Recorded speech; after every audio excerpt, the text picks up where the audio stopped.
it's a delight for me to be here because a couple of the sponsors of this particular event were businesses I actually studied when I studied at Antioch University, because I did that MBA in 2012. And so Monadnock Paper Mills, like, woo, like the, you guys rock. Anyways, I'm here today to share with you all sort of this really unusual, well, somewhat unusual journey, I suppose, that my career has taken me on, and I've kind of weaved, you know, in and out of a lot of different kinds of work, all really oriented towards essentially social justice work. But I spent many, many years working with kids predominantly and supporting staff and families that worked with these children. And but I did in 2010 pursue a green MBA because I was very interested in systems change and understanding that more, because I was trying to do all this, you know, sort of micro level systems change work and not getting anywhere, and wanted to understand and be more equipped to do that. So 3 years ago, I left that work as a student assistance counselor, working in a local high school, trying to make change there, and went out on my own to become a trauma-informed consultant.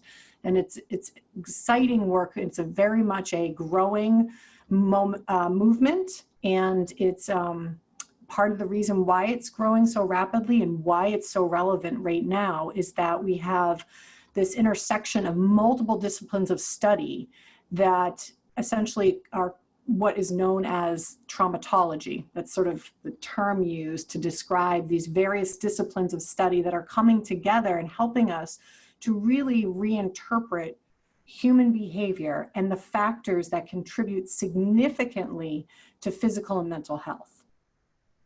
And so, you know, when I reached out to Michelle and said, you know, I think maybe I should share some of this information with the businesses that are part of New Hampshire Association for Businesses for Social Responsibility, she really liked that. So I just want to kind of first start out by checking in and seeing how folks are feeling during this time, because I think you're going to start to notice that there is a lot of commonality about what we're experiencing, and that's not by coincidence. So Deb went ahead and launched the poll, and so you can see it there. And if you want to just chime in for a moment, that'd be great.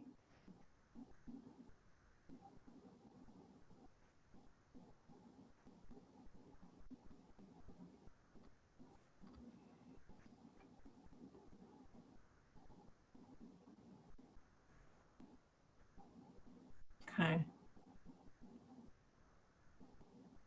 So I'm going to go ahead and end the poll now, give you a minute to do that, just so you all can see the results. And I don't think it is just pure coincidence. I know it's not pure coincidence that we collectively, most of us are experiencing waves of up and down. And we're going to talk a little bit about why that is, but I just wanted you to note that that would probably have looked very differently if I had asked that same question 6 months ago. So I guess it's probably, we can go ahead and ask the next question about how many folks are familiar with what was essentially the ideology of the trauma-informed movement, which is this landmark study that was conducted by the CDC, and largest study the CDC has ever done, and its results were remarkable. And now we have a whole body of research to support why it is that the findings that were discovered in 1998 were so, you know, landmark. So yay, I like seeing that we already have, you know, a handful of people that are familiar with ACEs. Woo, woo. That, I got to tell you, that would have been a very different reply a few years ago. In fact, when I first started, when I told people that I was going to go out on my own to do this work, people were like, trauma-informed or ACEs? What are you talking about? So that's a reflection on the movement and how much it's starting to penetrate mass consciousness. This is excellent. I love, love, love seeing this. So I have like a third of you have actually are familiar with this study. And I'm going to go ahead and end that now as well, because I've given everybody a minute. I'm going to share the results, and I want you to see that. So for those of you who are aware of ACEs and understand this, I want you to just kind of allow me to share a little bit with the others. So I'm going to talk to you about where this study came from and why this matters so much today. So in 1985, there was a gentleman by the name of Dr. Vincent Folletti, and he was in San Diego, California, at a hospital there working for Kaiser Permanente. And he was studying obesity. And he had an incredible sort of weight loss program that people who were morbidly obese would come into and lose a large amount of weight in a short period of time. And they were having a lot of success. They were helping people who were like 300 and 400 pounds overweight lose all of that weight within a matter of a year. But he and the others that were conducting this study and doing this research were frustrated because they noticed that oftentimes what would happen is people would lose all that weight and then they would subsequently regain it and sometimes even gain more than they had lost. And they couldn't understand why it was that this was occurring, what this phenomenon was about. And so they did very in-depth interviews with people. They were just kind of like looking for what were the reasons that this was happening. So one day he was in an interview with one of his patients. He was in a conversation and he was asking her about sexual activity and how old she was when she first became sexually active. And she replied that she was 40 pounds. And so he thought she had misspoken, and he said to her again, "No, I'm sorry, you misunderstood the question." I asked, how old were you? And she said, how much did you weigh? She said 40 pounds. And she said, I was 5 years old and it was my father. And so it was at that point that he was totally struck by her response, and he had thought to himself, oh my God, we've never ever asked about any kind of history of childhood sex abuse in our study or in our research. And when he and his colleagues talked about it, they decided that it needed to become a standard question in their interview process. And so it did. And they discovered that 55% of their participants actually had a history of childhood sex abuse. And so he brought these findings to the medical community. He shared it at a medical conference, and he was essentially booed out of the room. People, and I share all of this about where this started, because it's very important for people to understand why this particular study was so huge, was so transformative. So he was booed out of the room, like I mentioned, and he was able to identify through a mutual person an epidemiologist at the CDC by the name of Dr. Rob Anda that had conducted similar research and had interest in similar relationships. So Anda was studying like the relationship between like smoking and emotional abuse.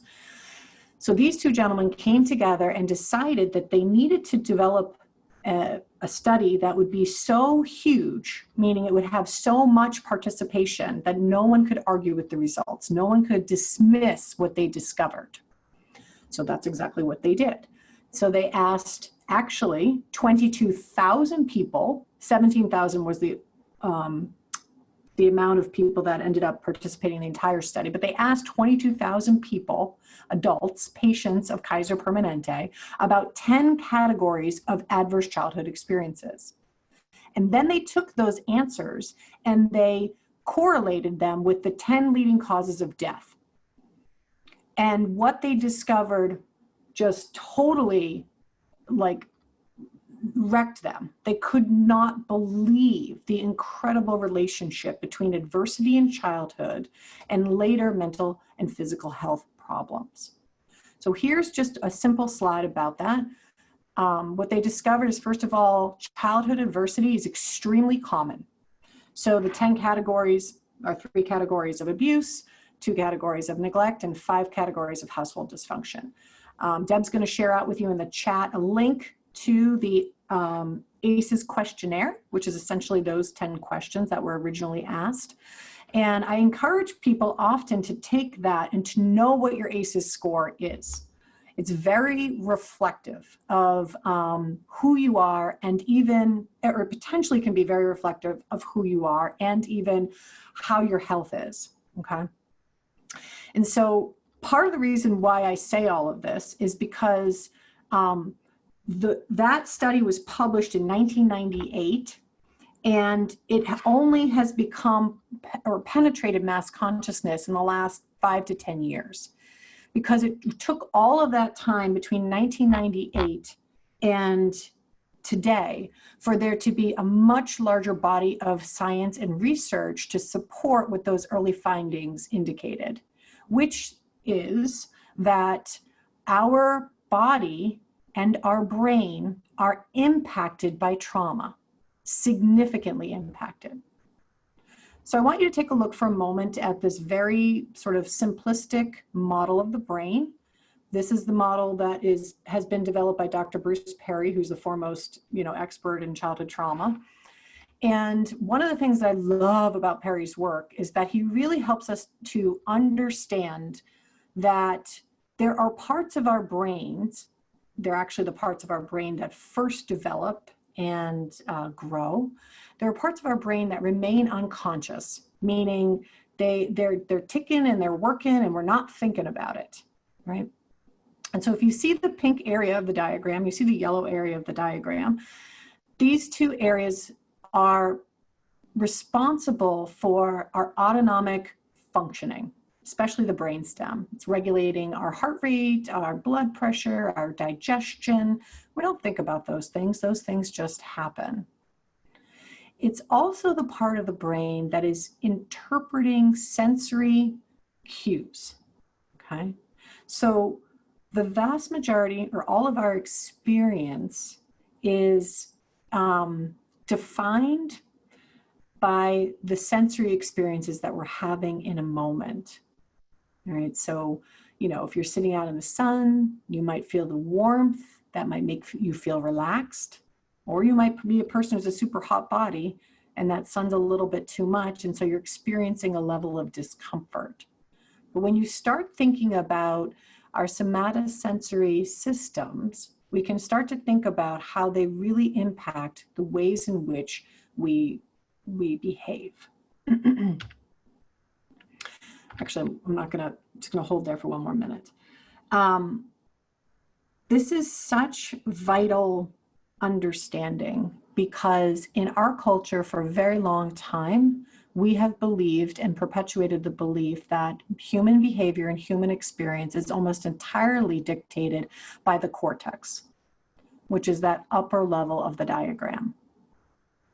And what Perry's work, and I'm going to talk in a moment about Dr. Porges, what their work is helping us to understand is that that cortex is an evolutionary part of ourselves that is, we're only capable of fully accessing it when we're experiencing more organization and regulation in the lower parts of the brain.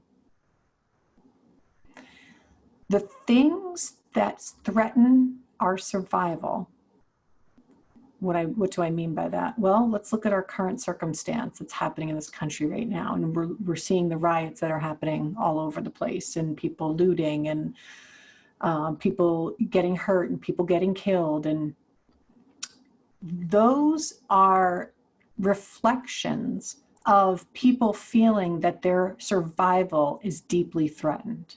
And for many people, many Black people, that threat is very real. And so it's having a direct impact on their behavior and their experience. So let me take you back for a moment and give you some context about what I'm saying here. So I want you to look at this picture, and I want you to see what you notice in it. This is an illustration of early people. And one of the things that we forget often is that we haven't been living the way we live currently for very long in the history of the evolution of humans as a species. We've been around about 200,000 years, and we lived a lot more like how these people look than we have with lights and technology and cameras and all the rest of it. But our body has been like has developed and has evolved very sophisticated means to detect threat in our environment because it was essential to our survival. So I want to use the chat button for a moment if we can. What do you see these folks looking like they're doing? What's your interpretation of what's happening here? People can just chat in. Okay, good, good. Miss Nans, Griffin Smithsonian. She said, looks like they're engaged in fight or flight. Maybe she knows a little more than I realized. Fight or flight, very good. Maybe. Morgan, defending themselves. No, hunting. Robin, I haven't seen somebody say that yet. Interesting. Preparing for an attack, defending their family.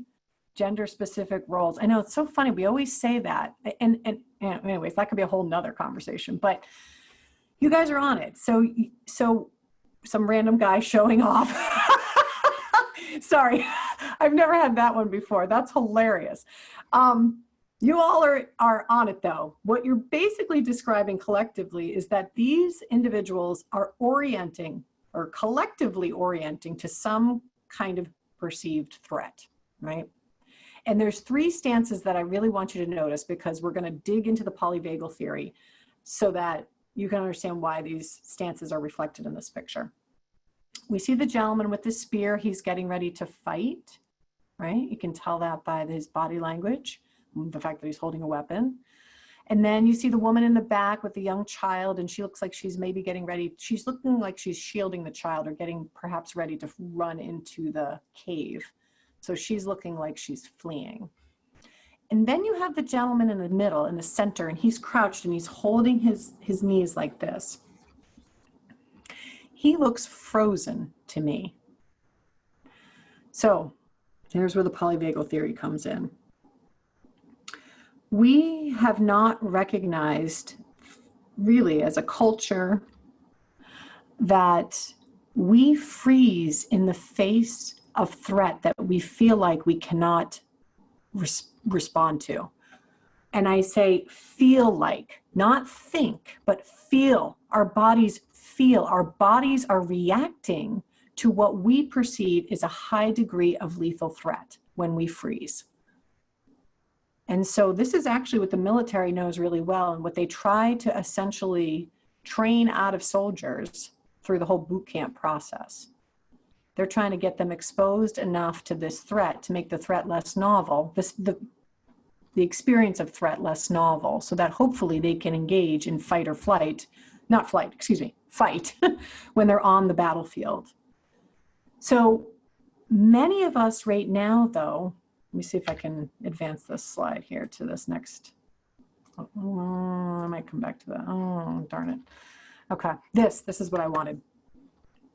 Many of us don't recognize this model that I'm kind of sharing with you right now. And that's because it's a newer interpretation of human behavior. It's a newer perspective on human health, well-being, and behavior. And this perspective comes from a gentleman by the name of Dr. Stephen Porges and his polyvagal theory.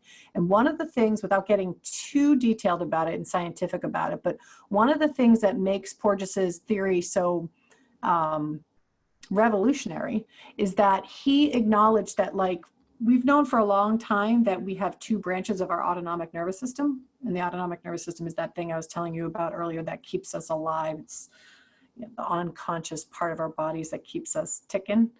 There's a sympathetic branch and there's a parasympathetic branch. But what Porges discovered is that there's actually two circuits of the parasympathetic branch. And yes, one of them is responsible for rest and digest and recovery.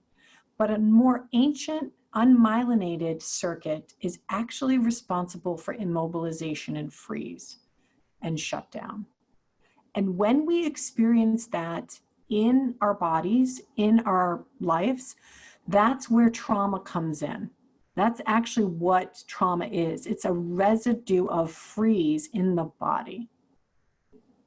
Okay, so I'm going to go back for a moment and I'm going to share with you the polyvagal theory. I'm going to actually read this to you and I want you to nerd out with me for a moment on this His theory is incredibly complex, has multiple facets to it, but this is just, I think, when I only have a few minutes to train, this is what I think is most important for people to see. Okay, because basically the argument that Porges is making is that we all think that being social, being compassionate, being kind, being considerate are manifestations of rational, conscious choices. What Porges argues is very different. He says that actually all those features of social engagements occur spontaneously when we cultivate conditions of safety. So I don't know if folks have followed this yet or not, but one of the things that I've just been like, oh my God, polyvagal all day long, is what's happening in Flint, Michigan right now, where the officers, I think it was the police chief, or went and actually they put away all of their riot gear. They didn't show up defense mobilized with all of those cues of danger. They actually joined the protesters, and they, they got with them and they talked with them. And so they were bringing in these relational and sensory cues of safety and removing the cues of threat and danger. And so it was changing the whole dynamic that was happening there. So I'm going to read this little quote for you from Porges, and then I want to sort of see if folks would be willing to chat in their response or their reflection of this and why this might be so revolutionary. The polyvagal theory provides the vehicle for explaining the importance of physiological state as an intervening variable influencing behavior and our ability to interact with others. The theory provides an understanding of how risk and threat shift physiological state to support defense. The theory explains how safety is not the removal of threat, and that feeling safe is dependent on unique cues in our environment and in our relationships that have an active inhibition on defense circuits and promote health and feelings of love and trust. That's a big mouthful, but what is it that you think that Porges is saying here that's so different than how we currently think about defensive reacting or defensive behaviors? Or maybe you're even thinking about misbehavior. Because as I mentioned, the vast majority of the work that I do is with schools and helping educators understand their own experiences in the classroom and the experiences of their students. But a lot of behavior that we call bad behavior, and this is true when you're thinking about your employees, like people who maybe aren't as engaged as you would like them to be. Maybe you perceive them as not very productive, or maybe they're combative with a colleague or with their customers or whatnot. And you're going like, they just don't have good manners, or they just don't care. They're just inconsiderate. What is it that you're seeing in here that may offer a different interpretation than that? Can I give you guys a second to kind of chat in some responses to that? I got to figure out how to get to my chat. No matter how much I do Zoom, I still kind of, okay, let's see what we got here. Love and relationship can overcome risk. It was the sheriff in Flint. Thank you, Sue. When we feel safe, we can be ourselves instead of being fearful. That maybe there is some instability to the mind over matter idea. Focused. The definition focuses on function as opposed to dysfunction. Interesting. I'm not sure if I know what you mean by that, William, if you want to add more about it. Perceptions of presence of love and trust can diffuse fear. Attention rates are created in the brain or fused when we are in fear or curiosity, so we need to shift the paradigm to allow us to be curious rather than perceived threat. People can be under threat and feel safe. That's not what that's saying, actually. Unless they've been trained in some way to then not perceive the threat as such. So here's what I want you to see. Currently, our culture very much rests in this paradigm, this idea that we have conscious control over our behavior all the time, and that when we are not acting in appropriate ways, we are choosing that. Okay, so this is the current paradigm that pervades our organizations, our schools, our courts, everything. This is the polyvagal perspective, all right? And this is the difference. What Polyvagal argues is it's our physiological state that dictates whether or not we are able to engage in the realm of socialization and social interaction, or we're defense mobilized and overwhelmed by the perception, our perception of threat. So going back to this again, I'm going to explain this a little bit more. See that squiggly line in the middle of the chart?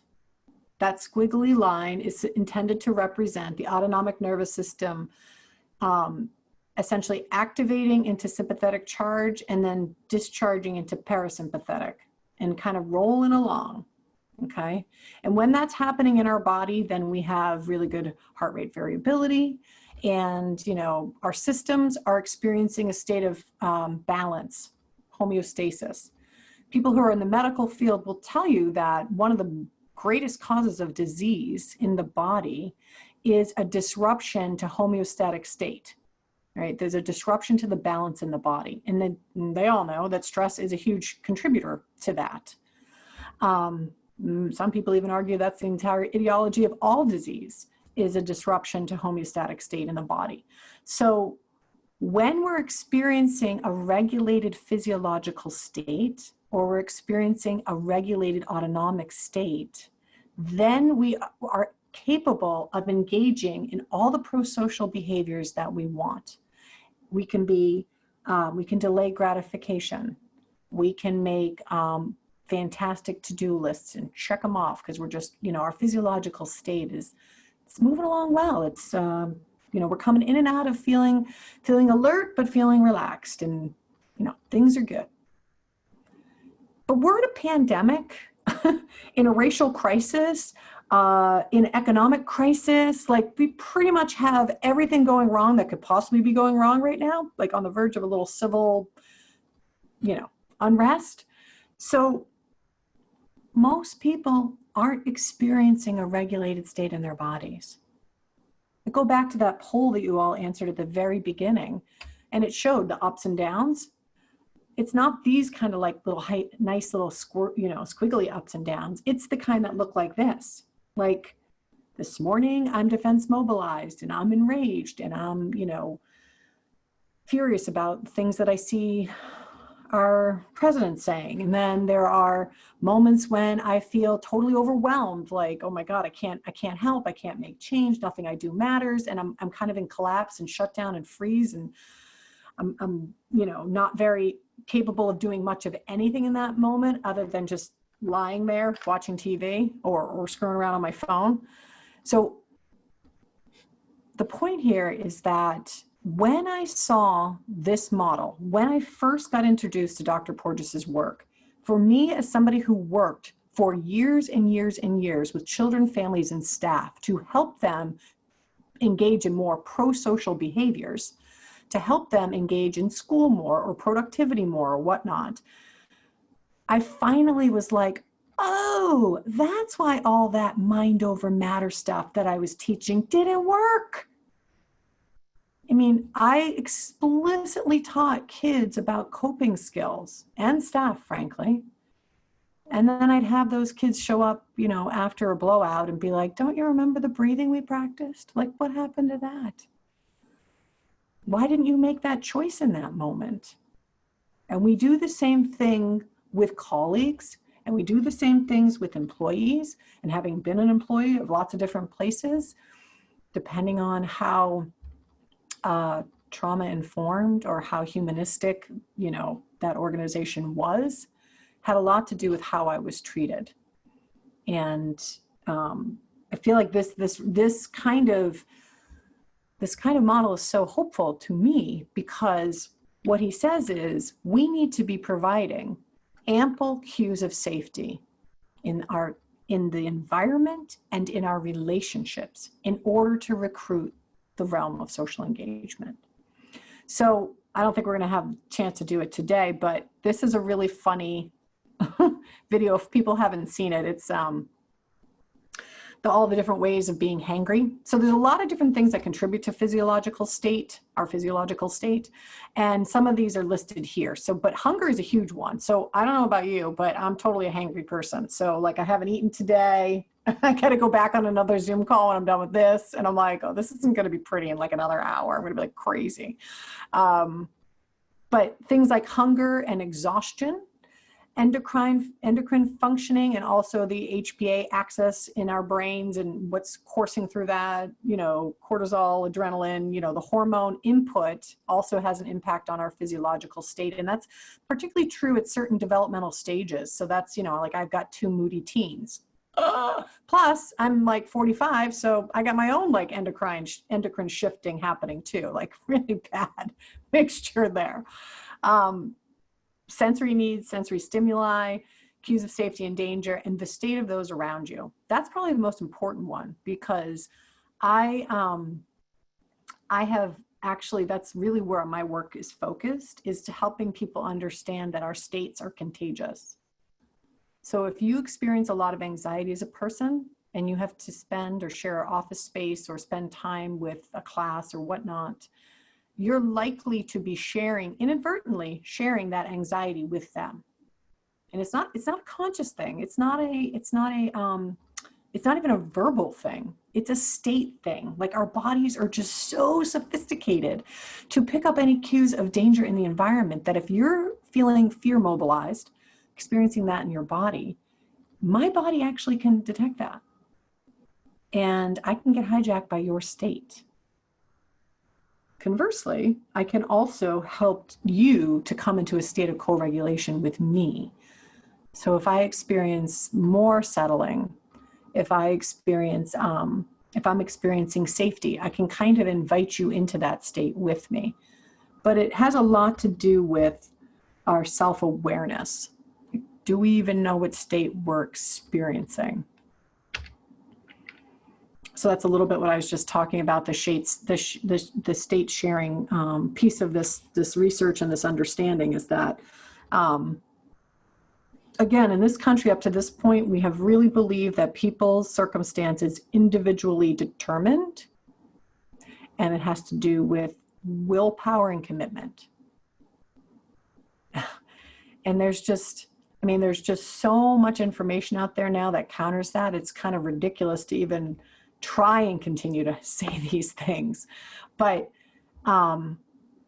it's also much easier to lay it on someone else than to have to look at ourselves and say, what might I be doing or what might I not be doing to contribute to a sense of safety in my workplace, in my home, in my community? And I think that I'm a big fan of Brene Brown's work, because I really think vulnerability is the key to a lot of what we need right now. A willingness to get in the arena, to be seen, to share who we really are, and to say like, I'm struggling with this, or I'm wondering about this, to be real with people, and which is very, very different than how we have up to this point defined professionalism and professional behavior and boundaries. So this is like a lot of work we have moving forward to redefine some of that stuff that is more aligned with what we now understand from the science, and frankly, far more humanistic, which in my opinion, if you claim to be or aspire to be a socially responsible business, that's got to be your first, and this is again, my opinion, that's got to be your first commitment, is how do we do this? How do we do this and do it that is most beneficial to the humans that are impacted by it, to the environment, to those around us. So this is kind of what I was talking a little bit about, just, this whole notion of safety, and that like the safety that we feel, or the safety that I'm describing, is safety that you feel in your body. When you experience a felt sense of safety, you're experiencing a regulated autonomic state. And that is very different from a protection or security, very different. So if we have things like those police who are showing up in that riot gear, that's not that's definitely not conveying, that's definitely not conveying safety. That is conveying defense mobilization. That is likely to be interpreted as a cue of threat and danger and risk. So we have to make these important distinctions. So I'm not saying that there's not a place for protection and security. I'm just saying we have to understand it's not the same thing as safety. This is SAMHSA's 6 principles of trauma-informed care. So if what I'm talking about intrigues you at all, or you're kind of wondering, like, I think maybe we should take a look at a little bit more of this to understand. All of the science in the trauma-informed movement very much aligns with best practices in employee engagement, you know. And so that was part of the reason why this was such an easy journey for me to go from sort of the work that I was doing around change and how to make change safe for people to, you know, wanting to draw in more of the research and the science and the understanding to move things along. This is going to be a little bit, I think this is probably really pushing your boundaries depending on where you work. So feel free to feel that. But one of the things that I've done at the beginning of this pandemic was try to dig through as many resources as I could around collective trauma and collective stress. And since this pandemic is so unprecedented in so many ways, really unprecedented in modern experience, I stumbled upon the work of Dr. Jack Saul, and what he had to say really resonated for me, which is that probably the most important thing we can do for one another is witness one another through all of this. So finding places in community to witness one another, to let people tell their stories, to encourage it, to stop making that artificial distinction between, well, this is work and this is life. Because the reality is we're human everywhere we go and everywhere that we show up. So that's something to think about. I think I'm going to stop here for now.